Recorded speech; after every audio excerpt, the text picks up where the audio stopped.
بسم اللہ الرحمن الرحیم۔ رمضان المبارک کو خصوصی عبادات کا مہینہ بھی کہا جاتا ہے، کیونکہ اس ماہ مقدس میں مسلمان روزہ رکھتے ہیں، نماز و تراویح کا اہتمام کرتے ہیں،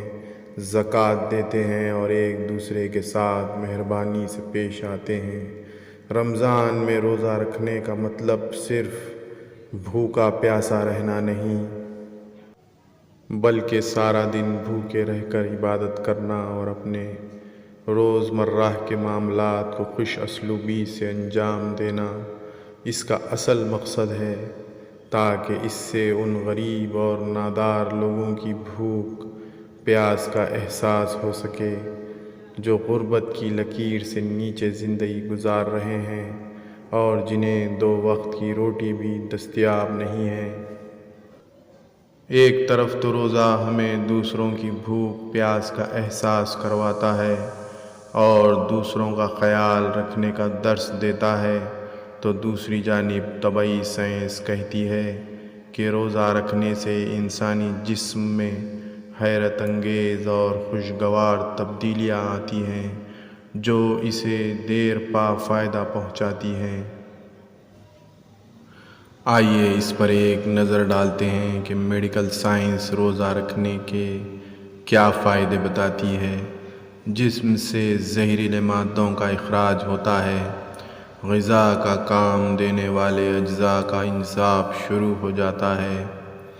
کولیسٹرول کی مقدار کم ہونا شروع ہو جاتی ہے، دماغ تیزی سے کام کرنا شروع کر دیتا ہے، وزن گھٹنا اور چربی پگھلنا شروع ہو جاتی ہے۔ جسم سے زہریلے مادوں کا اخراج۔ رمضان المبارک صرف انسان کی روحانی تطہیر کا ہی نام نہیں ہے، بلکہ رمضان کے دوران روزہ رکھنے اور عبادت کی مشق سے انسانی جسم کو بھی بے پناہ فوائد حاصل ہوتے ہیں۔ روزہ رکھنے سے پہلے ہی دن انسانی جسم میں زہریلے مادوں کی صفائی کا عمل شروع ہو جاتا ہے۔ انسان کا شوگر لیول گرتا ہے، یعنی خون سے چینی کے مضر اثرات کا عمل دخل کم ہو جاتا ہے، دھڑکن سست ہو جاتی ہے اور بلڈ پریشر کم ہو جاتا ہے۔ اصل میں انسانی جسم میں توانائی کا ذخیرہ چربی کے چھوٹے چھوٹے ذرات کی شکل میں جمع ہوتا رہتا ہے۔ روزہ رکھنے سے چونکہ انسان سارا دن بھوکا پیاسا رہتا ہے، تو جسم میں موجود چربی محفوظ شدہ توانائی کو خارج کرنا شروع کر دیتی ہے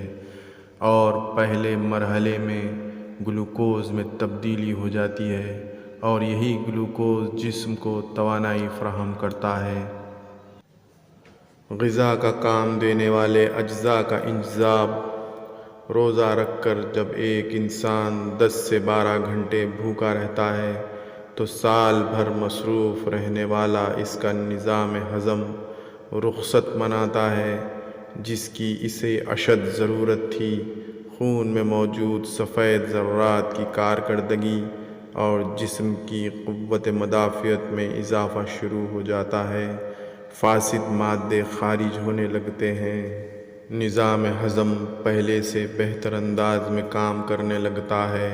اور یوں جسم میں موجود غذا کا کام دینے والے اجزاء کے انتظام کا عمل شروع ہو جاتا ہے اور وہ جسم کو پہلے کے مقابلے میں زیادہ توانائی فراہم کرنے لگتے ہیں۔ وزن کا گھٹنا اور چربی کا پگھلنا۔ اگر آپ رمضان المبارک کے دوران اپنی کھانا کھانے کی عادت کو معتدل رکھتے ہیں اور بھاری کھانے جیسے پراٹھے، پکوڑے، دہی بڑے اور تیز مسالے دار غذائیں یا اسی قسم کی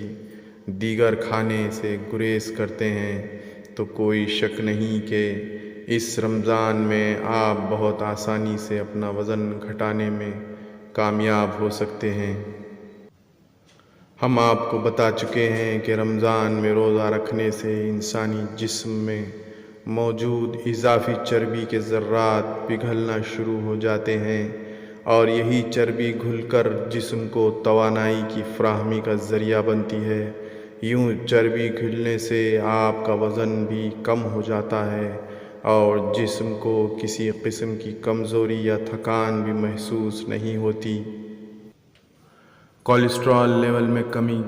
رمضان المبارک میں روزہ رکھنے سے ایک طرف تو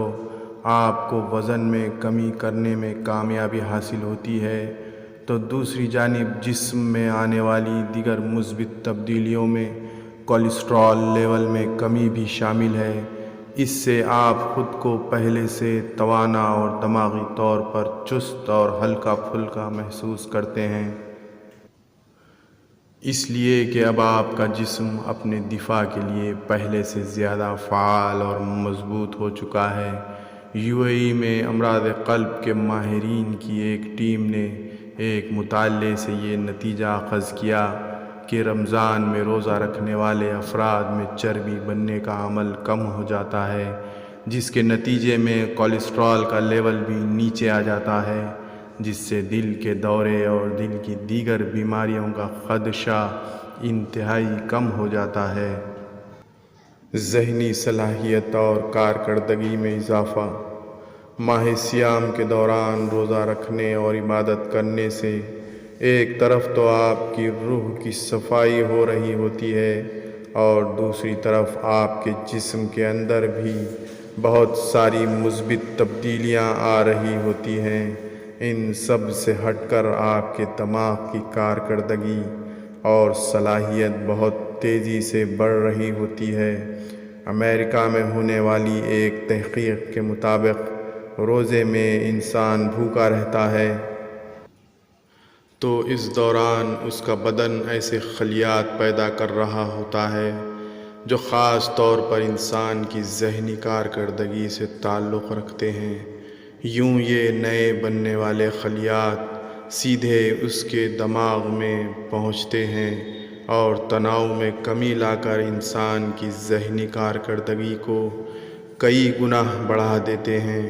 اور یوں آپ خود کو دماغی طور پر چست اور ہلکا پھلکا محسوس کرتے ہیں۔ اب ان معلومات کی روشنی میں جو ہمیں جدید تحقیق اور مستند اداروں سے حاصل ہوئی ہیں، ہم آپ سے یہ کہہ سکتے ہیں کہ ماہ سیام کے روزے رکھیں اور اپنے جسم کو زہریلے مادوں سے نجات حاصل کر کے تازہ خلیات پیدا کرنے دیں، تاکہ آپ کو روحانی سکون کے ساتھ ساتھ جسمانی فوائد بھی حاصل ہوں۔ 15ویں روز کے بعد آپ دیکھتے ہیں کہ جسم کے سارے زہریلے مادوں کا خاتمہ ہو چکا ہے، ہاضمے کی مرمت ہو چکی ہے، جسم سے فالتو چربی اور فاسد مادوں کا بھی اخراج ہو چکا ہے، اور بدن اپنی پوری طاقت کے ساتھ اپنے فرائض ادا کرنا شروع کر دیتا ہے۔ دماغ اور یادداشت تیز ہو جاتی ہے، توجہ اور سوچ کو مرکوز کرنے کی صلاحیت بڑھ جاتی ہے۔ لہٰذا ہم سب کو چاہیے کہ اس ماہ مقدس کے دوران خود کو رب کریم کی عبادت اور حمد و ثنا کے لیے وقف کر دیں، کیونکہ وہی ہے جو ہمیں ہم سے زیادہ جانتا ہے اور ہر حال میں ہمارا بھلا چاہنے والا ہے۔